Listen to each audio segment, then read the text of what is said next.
The U.S. government shutdown became the longest in American history on Wednesday, breaking the previous record set during President Donald Trump's first term. Speaking at a White House breakfast, Trump said the shutdown was partly to blame for a string of election victories for Democrats the night before, and told the room full of Republican senators to end the deadlock. If you read the pollsters, the shutdown was a big factor, negative for the Republicans.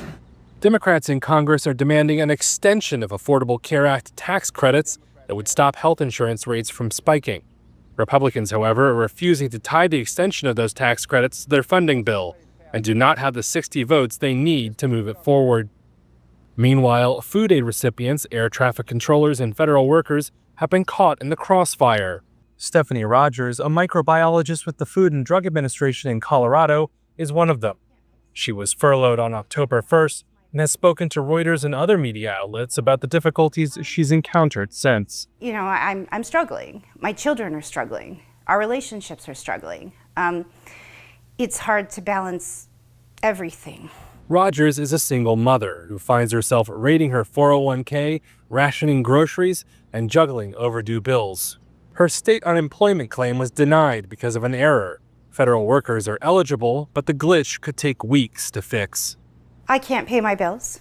I don't know how to balance my bills because how long are we going to go determines how long my money will last. My daughter has a medication that she's on a daily basis, and I have to consider that, and I have to worry about that too, and how am I going to pay for the appointment and the medication and everything else, and that's not a place a mom likes to be in.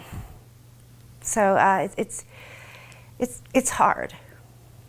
The shutdown is a test for Trump, who faces declining popularity.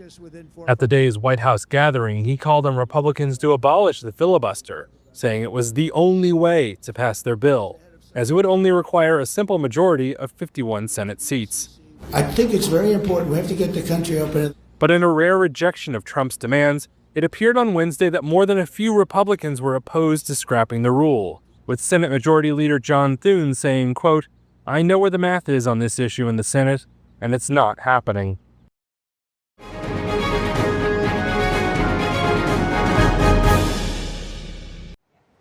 U.S. Transportation Secretary Sean Duffy said on Wednesday that he would order a 10% cut in flights at 40 major airports. That's as the government shutdown hits its 36th day, making it the longest in U.S. history. There'll be frustration. We are working with the airlines. They're going to work with passengers. But in the end, our sole role is to make sure that we keep this airspace as safe as possible. While Duffy did not name the 40 affected airports, the cuts are expected to hit the 30 busiest airports in the U.S. The drastic plan sent airlines scrambling to make significant reductions in flights in just 36 hours. Duffy said the cuts could be reversed if Democrats agreed to reopen the government. The Trump administration has looked to ramp up pressure on Democrats to end the shutdown, using flight disruptions to try and force them to vote to reopen the government. Democrats contend Republicans are to blame for refusing to negotiate over key healthcare subsidies. The shutdown has forced 13,000 air traffic controllers and 50,000 Transportation Security Administration agents to work without pay. This has worsened staffing shortages, caused widespread flight delays, and extended lines at airport security screening. Here's the Federal Aviation Administration's Brian Bedford. We have decided that a 10% reduction in scheduled capacity would be appropriate to, again, continue to take the pressure off of our controllers. Aviation analytics firm Cirium says this would reduce as many as 1,800 flights and over 268,000 airline seats. The FAA warned that it could add more flight restrictions after Friday if further air traffic issues emerge. United Airlines said its long-haul international flying and hub-to-hub flying will not be impacted, with the cuts targeting regional flying and non-hub domestic routes instead. American Airlines echoed a similar sentiment. Southwest, the largest domestic carrier, said it is evaluating how the cuts will affect its schedule. Airlines have repeatedly urged an end to the shutdown, citing aviation safety risks. Shares of major airlines, including United and American, falling about 1% in extended trading.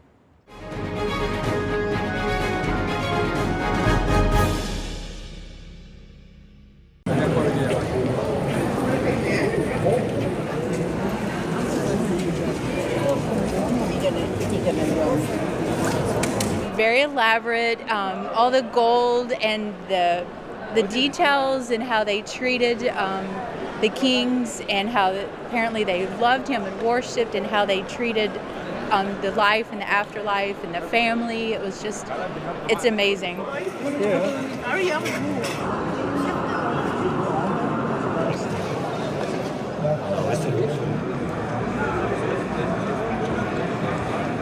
I've been to the former museums, to the pyramids, and it's really amazing. But now, this time, the situation is exceeding all expectations because this is a marvel that you have built here. Congratulations.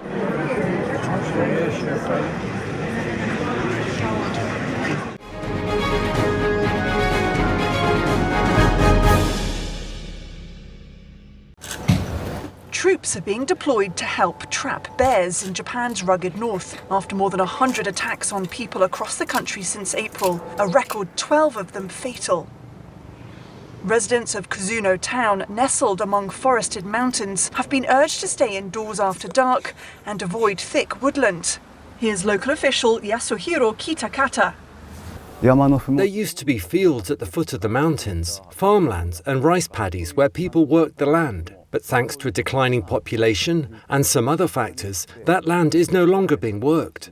It has become abandoned farmland, meaning a situation has developed where the boundary with the bears has moved much closer.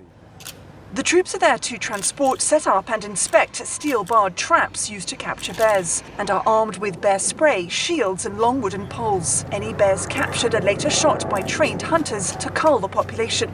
In recent weeks, there have been bear attacks on people at a supermarket, a bus stop and a hot spring resort.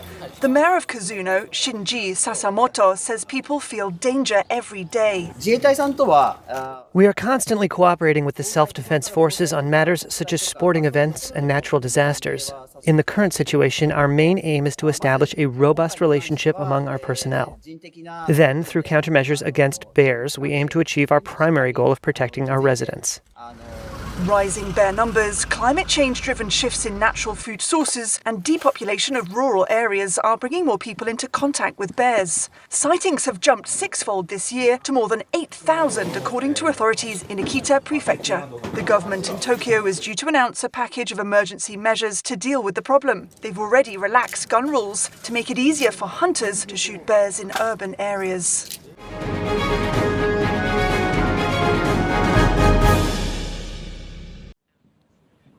Maersk reported better than expected third quarter results on Thursday, but the shipping giant warned falling freight rates would cause losses in its ocean container business during the fourth quarter.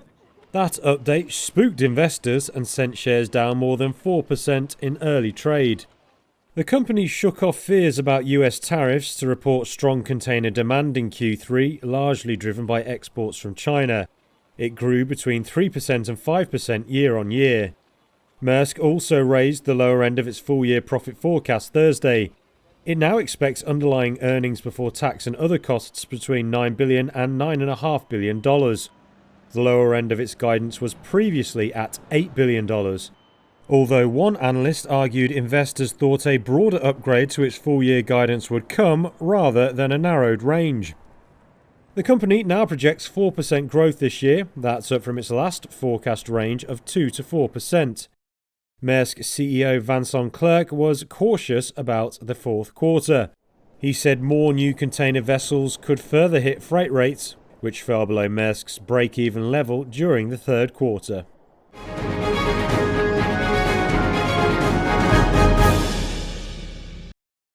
After Typhoon Kalmegi swept through the Philippines, Liza Becus returned to her home in Talisay City in the hardest-hit Cebu province. But the floor is all that's left of her house. Everything was destroyed. Only the flooring remained. Everything was washed out. We have no belongings. My children have nothing. Their uniforms, bags, and all of our things are gone. We borrowed money to buy our TV. Took us 3 weeks to pay back, and washing machine about a month to pay back. For my children, but it's now gone.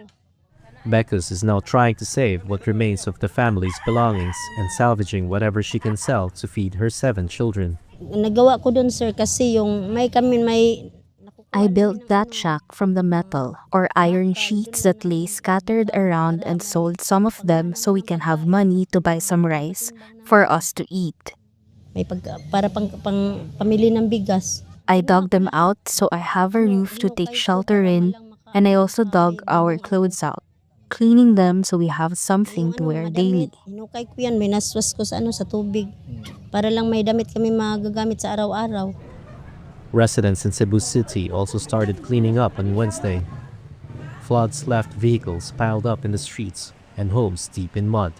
Local resident Marlon Enriquez said he was surprised by how high the floods rose, with the water sending people scrambling onto their roofs for safety. The floodwaters quickly rushed in and we were not able to bring anything with us.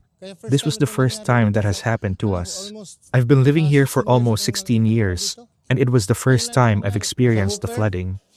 Typhoon Kalmegi barreled through central Philippines on Tuesday, killing at least 114 people and displacing thousands. The devastation comes just over a month after a magnitude 6.9 earthquake struck northern Cebu, killing dozens. Philippine President Ferdinand Marcos Jr. on Thursday declared a state of national calamity that allows government agencies wider access to emergency funds and faster delivery of aid to the affected people.